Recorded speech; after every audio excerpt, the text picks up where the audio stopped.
Pull up a chair, find a comfortable spot, and let's just take a breath together. Welcome to this explainer. I want you to imagine, just for a second, a guy who has literally everything. Ultimate power, unimaginable wealth, and an entire empire resting right at his feet. He could do anything he wants, take whatever he desires, and give absolutely nothing back. But instead of living in unchecked luxury, this man sits quietly by the flickering light of a lamp, doing something completely unexpected. This is the story of a man who held the world in his hands, yet spent his entire life trying to master himself. Okay, let's dive into this. Seriously, what would you do? Because the man we're talking about, Marcus Aurelius, answered that question by waking up every single morning, taking out a small notebook, and writing to himself. He wrote about how to be patient, how to be kind, how to do what's right, especially when it was incredibly hard. And he didn't write these words for an audience or to build some kind of legacy. He wrote them entirely for himself. It was a daily promise to be good, made by the most powerful person in the ancient world. Section 1. The Quiet Boy of Rome, Finding Stillness in the Noise. So, to really understand the emperor, we have to travel back almost 2,000 years to the year 121 AD, right into the heart of Rome. Imagine the center of the ancient world. It's loud, it's busy, it's bursting with life. His early life was shaped by rapid change. Born into a wealthy family, he lost his father when he was just 3 years old. Raised mostly by his mother and grandfather, he was surrounded by massive influence right from day one. But he was different, you know? While other kids were rushing around those chaotic streets, Marcus preferred to just sit, to think, to ask questions. He wasn't in a hurry. He simply wanted to listen and learn. And this brilliantly illustrates a major turning point during his teenage years. His family hired the best teachers in Rome, but one teacher in particular changed everything by introducing him to Stoicism. Now, Stoicism essentially teaches that we can't control the weather or bad luck or other people, but we can always control how we respond. For Marcus, this wasn't just some abstract academic concept. It felt totally real. It gave him the exact words for a quiet, steady feeling he'd actually always carried deep inside himself. Section 2. A Reluctant Path to Power, the Burden of the Throne. While Marcus was just diving passionately into his philosophy, the emperor of Rome, Hadrian, was actually watching this serious teenager from afar. Hadrian was kind of obsessing over a successor, and he made this monumental decision. He arranged for Antoninus Pius to be the next emperor, but on the strict condition that he adopt Marcus as his son. So this quiet, thoughtful student who really just wanted to read his books was suddenly thrust right in line for the throne. He didn't ask for it. He didn't seek out the glory. He just accepted this immense, heavy burden with quiet humility, knowing his life was no longer entirely his own. 20. That is the number of years Marcus patiently lived in the shadow of Emperor Antoninus Pius. For 2 whole decades, he was essentially a student of leadership. He listened in on meetings, observed how laws were made, and saw exactly how the needs of millions were balanced. And during those 20 years, he built a life. He married Faustina, had many children, and suffered the excruciating sorrow of losing some of them, which was a painful reality of the ancient world, but man, it still hurts.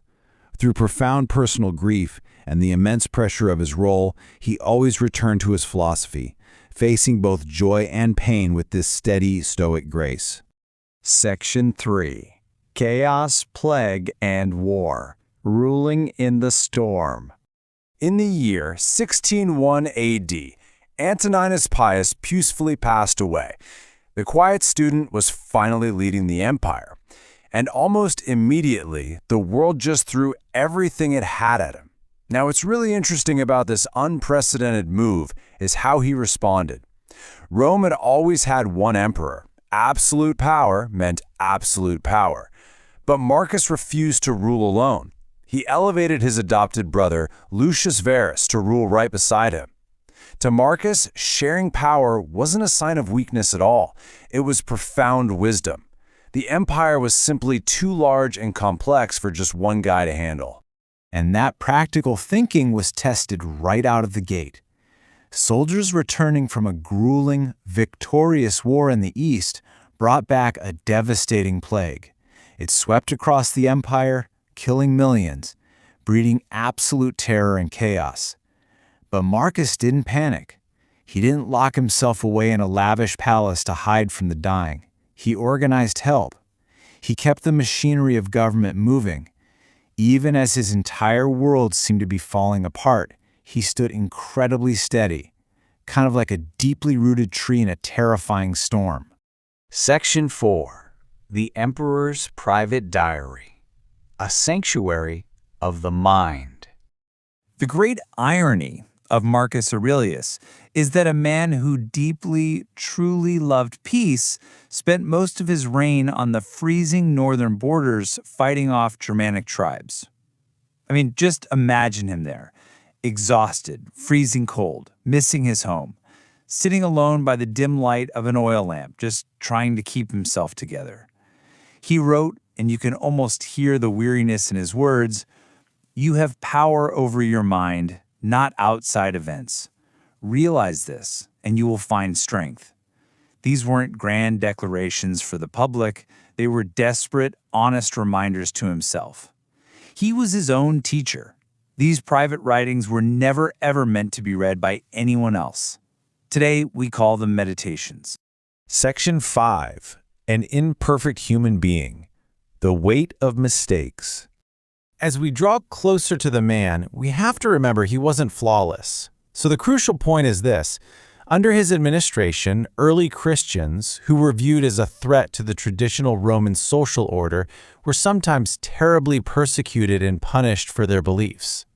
This historical fact sits very uncomfortably right next to his beautiful, private writings about kindness and justice. But it shows that even people striving for goodness can make serious, grave mistakes. Marcus didn't pretend to be a saint. In his own writings, he honestly admitted his failures, knowing he was a flawed man trying his best with limited understanding in a deeply imperfect world.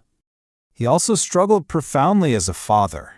Marcus was calm. His son Commodus was incredibly impulsive.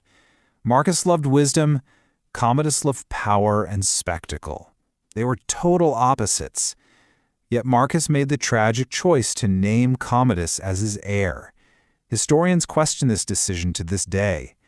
Perhaps Marcus desperately hoped his own example would eventually guide his son. Well, it didn't.